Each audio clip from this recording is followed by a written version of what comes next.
주님의 이름으로 우리 공복교회에 오신 모든 성도님들을 축복합니다. 지난주 우리는 오순절날 마가의 다락방에 모였던 120명의 성도에게 임하신 성령의 역사를 함께 살펴보았습니다. 바람처럼 불처럼 임하신 성령께서 그들의 입술을 여시자 다락방의 기도는 더 이상 그 공간에 머물지 않았습니다.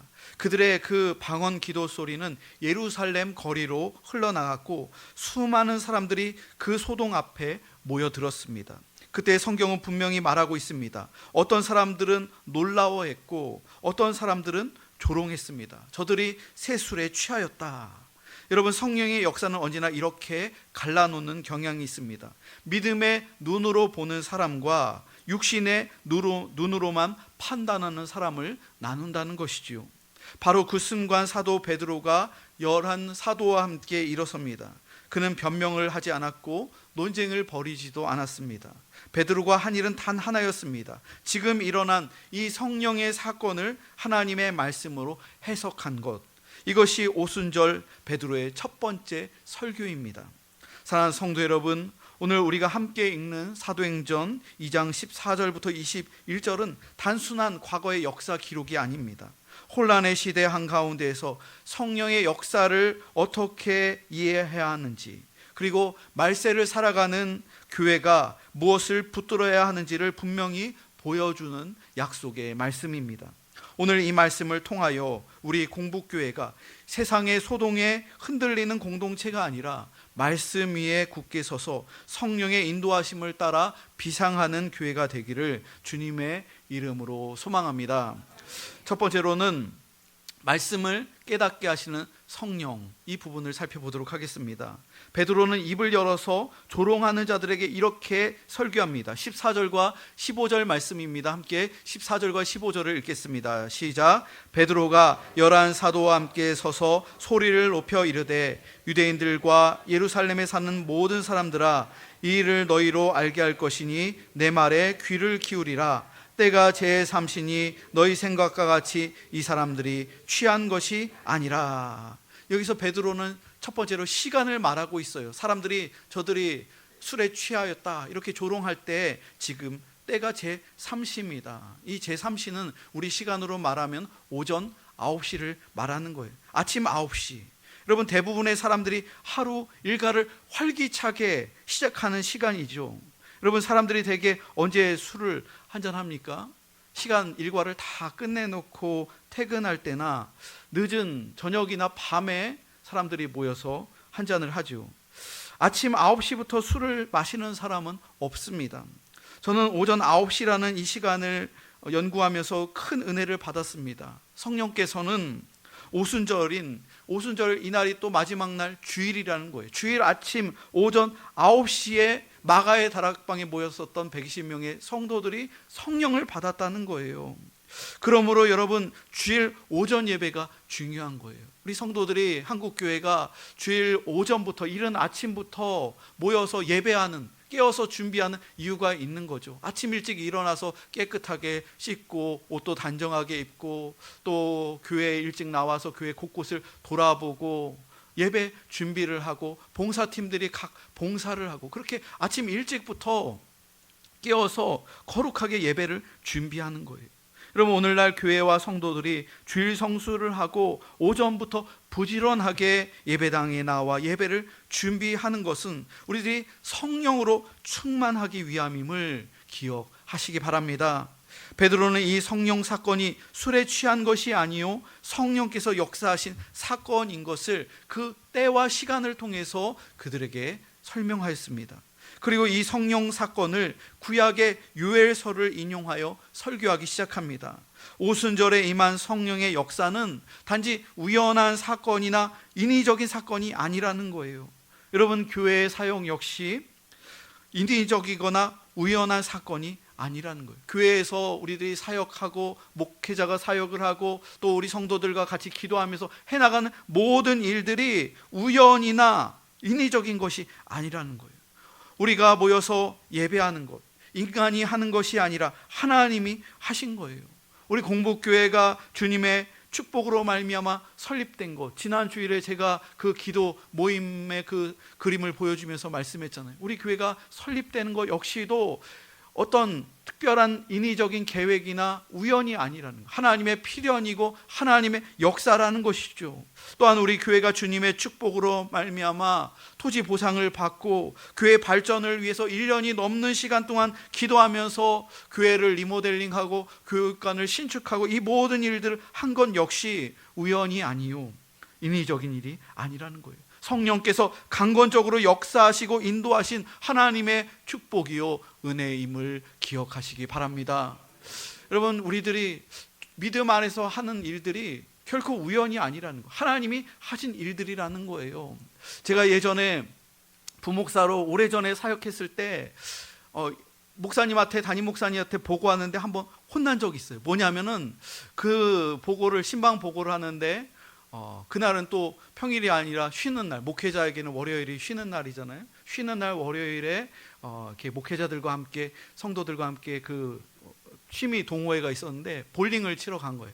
볼링을 저녁 시간에 한 7시경에 볼링을 치는데 거기에서 제가 맡은 교구의 어떤 성도님을 우연히 만났어요. 그래서 그분에게 인사하고 어떻게 지내시냐고 그랬는데, 그걸 제가 그 다음날 목사님께, 목사님 하면서 그동안 예배 잘 나오지 못한 누구누구 성도님을 볼링장에서 우연히 만났습니다. 이렇게, 우연이 어딨냐고 혼내시는 거예요.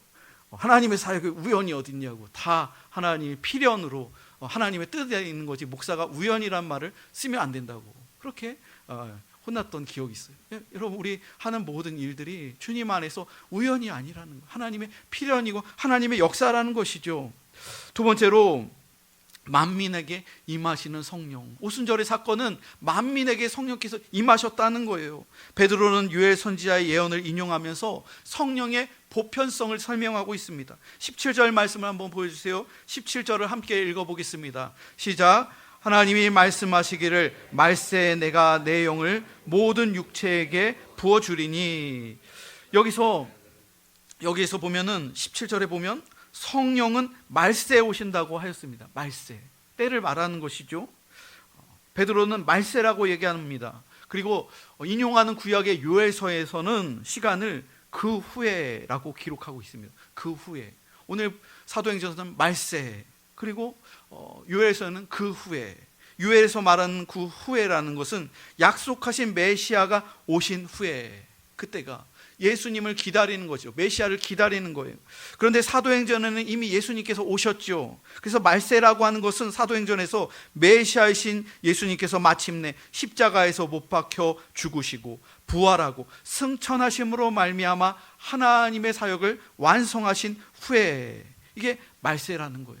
여러분, 말세라는 것은 앞으로 우리에게 닥칠 미래가 아니라, 먼 미래가 아니라 그리스도의 오심, 그리스도의 초림부터 말세가 시작됐다는 거예요. 그리고 말세의 완성은 그리스도의 재림으로 완성된다는 것이죠. 예수께서 이 땅에 오심으로 말미암아 말세, 곧 하나님의 나라가 시작되었고, 예수께서 이 땅에 다시 오심으로 말미암아 재림, 하나님의 나라가 완성된다는 거예요. 그러므로 신약 시대에 예수님께서 이 땅에 아기의 몸을 입고 육신의 몸을 입고 오신 그때부터 말세가 시작되어서 예수님께서 다시 오실 그날까지 이 말세, 우리가 이 교회의 시대가 말세 가운데에 놓여 있다는 것이죠. 17절에 보면은 말세에 내가 내 영을 모든 육체에게 부어주리니, 이 말세지 말에 성령께서 모든 육체에게 성령을 부어주신다. 그리고 요엘에서는 내가 내 영을 만민에게 부어주리니, 이렇게 나와 있습니다. 사도행전에서는 모든 육체, 요엘에서는 만민이라고 기록하고 있습니다. 무슨 뜻이죠? 세상 모든 사람을 말하는 거예요. 여러분, 구약시대에는 누가 성령을 받았습니까? 선택된 소수의 사람들만 성령을 받았어요. 특별한 사람들만 성령을 받았습니다. 성령, 그 그리스도라는 그 개념이 기름 부음을 받은 자. 그래서 구약 시대에는 성령, 기름 부음을 받는 자는 왕이나 제사장이나 선지자 같은 선택된 사람, 특별한 사람들만 성령을 받았다는 거예요. 모세나 엘리야나 사사 삼손이나 선지자 사무엘 같은 특별한 사람들만 성령을 받았다는 거예요. 그러나 말세에 내가 모든 육체에게 내 영을 부어주리니, 내 영을 부어주리니. 마가의 다락방에 모인 오순절날 마가의 다락방에 모인 120명의 성도들이 단 한 사람도 빠짐없이, 차별 없이, 남녀노소 구분 없이, 직업이나 계층의 구분 없이, 그리고 인종에 상관없이 모든 육체에게 성령이 충만하게 부어졌다는 거예요. 이 말세 시대에는 모든 사람들이, 성령을 사모하는 모든 만민과 모든 사람들이 차별 없이 성령을 받을 수 있다는 거예요. 여러분, 말세에 누가 성령을 받았습니까? 자녀들이 성령을 받았습니다. 젊은이들이 성령을 받았습니다. 노인들이 성령을 받았습니다. 심지어 남종과 여종들이 성령을 받았습니다. 여러분, 구한말에 우리나라에 복음이 들어왔을 때 언더우드 선교사님, 아펜젤러 선교사님, 서양의 선교사님이 들어와서 이 땅에 교회를 세우고 복음을 증거할 때 복음은 차별이 없었어요. 그때 예배당에 모였을 때 신분제도, 또 남녀 구분 해갖고, 처음에는 남녀가 반을 딱 갈라갖고 커튼까지 쳐서 남녀 7세 부도서, 이 유교 문화 때문에 갈라놓고 공간이 기역자 형식의 그런 한옥 예배당에서 서로 볼 수 없게끔 중간에 목회자의 강단이 있고, 한쪽에는 남자들, 한쪽에는 여자들, 이 기역자 구조에서 예배를 드리거나, 아니면은 커튼을 만들어 놓거나, 그리고 또 어떤 교회는 백정이 오고 또 천민들이 오니까 양반들이 도저히 수준 맞지 않아서 예배 못 드리겠다고, 이런 일들이 있었어요. 그런 가운데 그런 신분제도가 깨어지고, 천민 출신, 백정 출신이 교회 장로가 되고, 그리고 그 장로님의 자녀, 백정이었는데 장로님이 되고, 그 자녀가 세브란스 병원의 의사가 되잖아요. 하나님의 축복의 역사가 그렇게 선교를 통해서 만민에게 차별 없이 하나님의 영이 부어지니 인생이 바뀌고 신분이 바뀌고 놀라운 축복의 역사가 나타났다는 것이죠. 여러분, 성령은 차별이 없습니다. 성령을 간절히 사모하기만 하면 하나님께서 선포해서 성령을 모든 사람에게 차별 없이 부어주신다고 약속하셨습니다. 여러분, 성령은 더 이상 구약 시대처럼 특별한 사람, 특정한 지역에만 부어지는 게 아니라는 거예요. 이스라엘 사람들에게만, 유대인에게만 부어지는 게 아니라는 거예요. 성령이 강남 땅에 더 많이 부어지고, 그리고 대형교회에 더 많이 부어지는 게 아니라는 거예요. 우리가 살고 있는 오송에는 적게 부어지고 시골의 작은 교회는 적게 부어지는 게 아니라는 거예요. 주님을 사모하는 마음, 그리고 그 가운데 성령과 진리로 모인 교회는 그 도시나 지역이나 또 성도 수들의 많고 적음에 상관없이 모든 만민에게 주님께 사모하면은 우리의 마음의 잔에 충만하게 성령을 부어주신다고 약속하고 있습니다. 여러분, 이 축복이 우리 대한민국을 변화시켰습니다. 대한민국의 복음의 씨앗이 뿌려져서 오늘날 전 지구에서 기적으로 칭송을 받는 선진국이자 선교대국이 우리 대한민국이 되었잖아요. 차별 없이 부어주시는 성령의 축복이 있었기 때문에 오늘날 한국교회와 우리 성도들이 복을 받은 것임을 기억하시기 바랍니다. 세 번째로, 꿈과 비전을 주시는 성령. 오늘 이 오순절 마가의 다락방에 임한 성령께서는 각 모든 성도들의 그 연령에 따라 꿈과 비전을 주셨다는 거예요. 여러분, 성령이 임하시면 우리 안에 어떤 변화가 일어납니까? 첫 번째로, 자녀들은 예언할 것입니다. 따라해 봅시다. 자녀들은 예언할 것입니다. 프라퍼시라고 하잖아요. 예언. 자녀들이 예언한다는 거예요. 여러분, 예언은 누가 하는 거죠? 선지자들이 하는 거예요. 구약시대에 예언을 했던 사람들은 특권 계층이었습니다. 성령 받은 선지자들만 하는 거예요. 일반인들 못하는 거예요. 그런데 구약의 예레미야나 에스겔이나 엘리야 같은 그런 선지자들이 예언을 했었는데, 그런데 말세는 누가 예언을 한다는 겁니까? 우리의 자녀들이 예언을 한다는 거예요. 헬라어 단어를 살펴보면 자녀들은 부모의 돌봄 아래에 있는 다음 세대를 말하는 거예요. 미성년자, 다 자녀들. 유아기부터 청년들까지죠. 자녀들은 부모의 보호 아래에 있기 때문에 아직 사회적인 목소리를 내기 어렵습니다. 그래서 어른들은 어린 아이들을 보면, 자녀들을 보면 애들이 막 뛰놀고 좀 소란스럽게 하면은 옛날부터 어른들은 애들 보고 애들은 가라, 애들은 가라 그랬잖아요. 야단쳤잖아요. 그런데 자녀들이 성령을 받으면 입술이 열린다는 거예요. 먼저 입술이 열리는 거예요. 아이들의 그 소리가 무시되지 않는다는 거예요. 여러분, 교회 안에서 아이들의 소리를 막으면 안 됩니다. 아이들의 목소리를 듣고 싶어요. 저는 담임 목사로서 더 듣고 싶어요. 여러분, 요즘 중학생을 보면요, 중학생들 거의 말하기가 이렇게 잘 말을 안 해요. 저희 딸도 중학생인데 말을 잘 안 해요. 말을 너무 하지 않아서 걱정이 들 때도 있어요. 그런데 여러분, 자녀들이 성령을 받으면 입술이 열린다는 거예요. 그리고 예언을 한다는 거예요. 여러분, 여기서 예언은 히브리어로 나바라고 하는데, 단순히 이 예언이라고 해서 뭐 점쟁이들이 미래를 점치는 거, 그게 아니에요. 하나님의 마음이 부어져서 하나님의 말씀을 깨닫고 인생의 그 비전을 깨닫고 그 뜻을 아이들이 입술로 고백한다는 거예요. 하나님께서 자기에게 사명을 주셔서 아이들이 성령을 받으면 입술이 열려서 찬양을 합니다. 아이들이 찬양을 하고요, 또 아이들이 성경 암송을 하고요, 그리고 그 입술을 열어서 자기의 그 주신 달란트를 통해서 복음을 증거하는 사명을 청소년들이 얼마든지, 또 어린이들이 얼마든지 성령을 받으면 감당할 수 있다는 거예요. 다음 세대인 자녀들이 세상의 가치관이 아니라 하나님의 통치하실 그 미래의 질서를 오늘 예배당에서 또 학교에서 선포하면서 살아갈 수 있다는 거예요. 어린이들이 성령을 받고 청소년들이 성령을 받으면 그 있는 곳에서 주님의 그 가치관을 가지고 말을 하며 당당하게 의사 표현을 하며 그렇게 멋지게 살아갈 수 있다는 것이죠. 두 번째로, 젊은이들은 환상, 비전을 보게 될 것입니다. 여기서 환상은 영어 성경을 보면 비전이라고 나와 있습니다. 여러분, 비전은 시각적인 거예요. 시각적인 거. 미래를 본다. 이게 비전이에요. 내가 가야 할 길과 사명을 시각적으로 밝히 볼 수 있는 시야를 비전이라고 말하는 겁니다. 또 젊은이는 헬라어로 네오스라고 하는데 새로운이란 뜻이에요.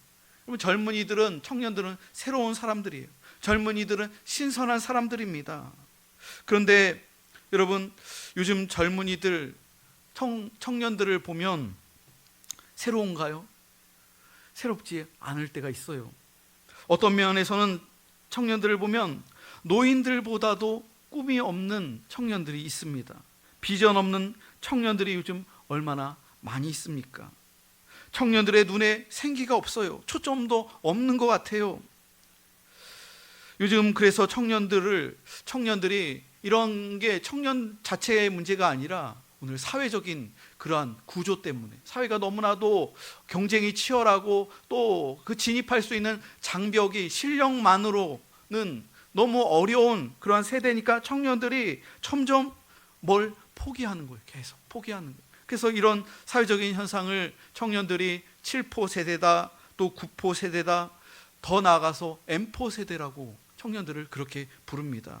뭐를 포기했느냐? 연애와 결혼과 출산과 내 집 마련과 인간 관계와 꿈과 희망을 포기하고, 거기에서 나아가 건강관리, 외모까지도 포기하는 그런 세대라는 거예요. 더 나아가서 삶의 모든 보편적 가치를 포기하거나 어쩔 수 없이 유예하는 세대, 이 세대를 M포 세대라고 부르고 있습니다.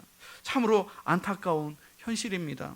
많은 사회학자들은 청년들이 이를 완전히 포기한 것이 아니라 경제적인 여건 때문에 어쩔 수 없이 미루고 유예하는 상태라고 그렇게 분석하고 있습니다. 여러분, 젊은이들에게, 청년들에게 가장 중요한 게 뭘까요? 비전이에요. 비전을 찾고 비전이 보이면 청년들은요, 삶을 내던질 수 있는 세대입니다. 그 비전은 내 안에 있는 게 아니에요. 땅에 있는 비전이 아니에요. 하나님께서 하늘로부터 내려주시는 비전, 그 하나님께서 하늘로 보여주시는 그 비전을 받으면 청년들이 눈빛이 살아나고요, 지금 경제적으로 어렵고 또 가정 형편이 좋지 않고 그래도 인생의 비전을, 미래를 볼 수 있는 그 시각을 얻게 되면은 그런 청년들은 어려운 환경 속에서도 달려갈 수 있는 거예요. 사도 바울도 하늘의 비전을 받자 그의 눈에서 비늘이 벗겨졌습니다. 땅의 일을 위해 그렇게 달리던 바울이 하나님의 일을 구하는 비전의 사람으로 바뀌게 되었다는 것이죠. 사도행전 20장 24절 말씀을 보면 내가 달려갈 길과 주 예수께 받은 사명 곧 하나님의 은혜의 복음을 증언하는 일을 마치려 하면은 나의 생명조차 조금도 귀한 것으로 여기지 아니하노라. 바울은 부활하신 예수님을 만난 이후에 비전의 사람으로 바뀌었어요. 땅을 추구하며 율법을 추구했던 그가 하늘의 비전을 위해서 목숨까지도 내어놓으며 달려가는 비전의 사람으로 바뀌었다는 것이죠. 세 번째로, 노인들은 꿈을 꾸게 될 것입니다. 따라해 봅시다. 노인들은 꿈을 꾸게 될 것입니다. 드림, 꿈을 꾸게 된다는 거예요. 여러분, 노인들이 성령을 받으면 무엇을 꿉니까? 꿈을 꾼다는 거예요. 여러분, 보통 꿈은 누가 꾸죠? 아이들이나 젊은이들이 꿈을 꾸죠. 노인에게 밤이라는 시간은 때로는 꿈꾸는 시간이 아니라 지난 날을 후회하거나 잠 못 이루는 그러한 힘든 시간이 됩니다. 그런데 노인들이 성령을 받으면 이 자연 법칙이 뒤집혀진다는 거예요.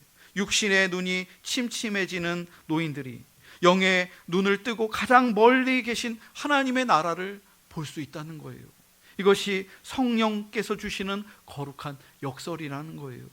여러분, 교회가 성령을 받았느냐 안 받았느냐는 교회 어른들이 어떤 꿈을 갖고 있느냐로 결정된다는 거예요. 그 교회가 정말로 활기차고 그 교회가 미래를 바라보며 그 교회가 큰 주님의 나라를 위해서 나아가는 그 교회들을 보면 그 교회 장로님들, 또 그 교회 어른들이 어떤 생각을 하고 있느냐, 꿈을 꾸고 있느냐, 아니면 과거만 생각하고 전통만 따지고 율법만 따지느냐, 이거에 따라 교회의 방향성이 크게 바뀐다는 것이죠.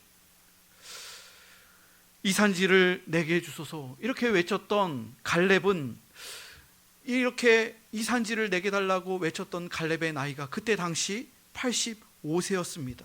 여호수아 앞에 나가서 청년처럼 이 산지를, 다른 사람들은 다 눈치 보고 그 아낙 자손이 있는 그 헤브론 땅을 가서 싸우기가 싫으니까 다 눈치를 보고 있는데 85세인 노인인 갈렙이 이 산지를 내게 주소서 이렇게 외쳤다는 거예요.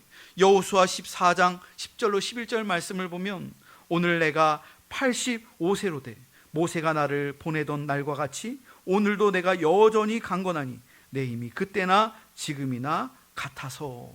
40년 전에 자기와 지금 85세가 된 자기, 여러분 얼마나 멋진 노인입니까? 40대의 믿음이나 80대의 믿음이나 그때나 지금이나 내가 여전히 강건하고 내 힘이 그때와 동일하다고 말했다는 거예요. 여러분, 이러한 사람이 바로 성령 받은 사람인 줄로 믿으시기 바랍니다. 노인들이 꿈을 꾼다는 것은 인생의 화운기에 접어들어 과거를 회상하며 단지 거기에만 머무는 것이 아니라 성령 안에서 하나님께서 완성하실 최후의 승리를 꿈꾸는 거예요. 육체는 쇠해도 영은 미래의 소망으로 날로 새롭게 됨을 기억하시기 바랍니다. 사랑하는 공복교회 성도 여러분, 이제 베드로의 설교는 장엄한 종말론적 선포로 그 절정을 향해 달려가고 있습니다. 19절과 20절을 보면 또 내가 위로 하늘에서는 기사를 아래로 땅에서는 징조를 베풀리니 곧 피와 불과 연기로다. 주의 크고 영화로운 날이 이르기 전에 해가 변하여 어두워지고 달이 변하여 피가 되리라. 여러분, 이 말씀이 두렵게 들리십니까? 해가 어두워지고 달이 핏빛으로 변하며 땅에는 피와 불과 연기가 가득한 이 광경은 세상을 의지하며 사는 사람들에게는 공포와 절망의 서곡이 될지도 모르겠습니다. 그러나 성령을 받은 우리에게 이 징조는 무엇을 의미할까요? 그것은 바로 주의 크고 영화로운 날, 주님의 재림이 임박했다는 소망의 신호입니다. 하늘과 땅이 진동하고 세상의 빛이 사라지는 것 같은 이 말세 때 하나님이 우리에게 주신 유일한 대안은 무엇입니까? 바로 성령이라는 거예요. 세상이 흔들릴 때 우리는 말씀의 반석 위에 묵묵히 걸어가고, 세상이 어두워질 때 우리는 기도의 엔진을 태우며 복음을 위해 달려가고, 세상이 절망할 때 우리는 성령의 날개를 펴고 하나님 나라를 향해 비상해야 하는 것입니다. 사랑하는 공복교회 성도 여러분, 자녀들의 예언이 들리지 않고 청년들의 비전이 보이지 않으며 노인들의 꿈이 메말라가는 것이 바로 진짜 종말입니다. 그러나 오늘 성령이 우리에게 임하시면 이 거룩한 소동이 다시 시작될 것입니다. M4 세대라 불리는 우리의 청년들이 땅의 여건이 아닌 하늘의 환상을 보며 일어나게 될 것입니다. 육신은 쇠약해져도 영은 날마다 새로워지는 우리의 어르신들이 천국 소망의 꿈을 꾸며 기도의 자리를 지키게 될 것입니다. 우리의 어린 자녀들이 세상을 거스르는 하나님의 진리를 선포하는 예언자가 될 것입니다. 마지막으로 21절의 말씀을 다 함께 읽어보겠습니다. 시작. 누구든지 주의 이름을 부르는 자는 구원을 받으리라 하였느니라. 세상의 해가 어두워지고 달이 빛을 잃어도 괜찮습니다. 우리에게는 꺼지지 않는 성령의 불꽃이 있습니다. 위기의 때일수록 더욱 간절히 주의 이름을 부르시기 바랍니다. 그 이름을 부르는 자에게 성령의 능력, 하늘의 권능이 임하실 것입니다. 2026년 한 해 우리 공부교회가 이 말세의 때 성령의 파도를 타는 구원의 방주가 되기를 소망합니다. 주의 말씀과 비전과 꿈을 가슴에 품고 조롱하는 세상을 향해 하나님의 큰 일을 증언하며 하늘 영광을 향해 거침없이 비상하는 승리하는 공동체가 되기를 주님의 이름으로 간절히 축원합니다. 생명을 주시려고 참 빛으로 예수 나셨다. 사랑을 찾는 사람, 진리를 찾는 사람, 외로운 자 아픈 자도 빛으로 오시오. 어둠을 이기시고 생명을 주시오.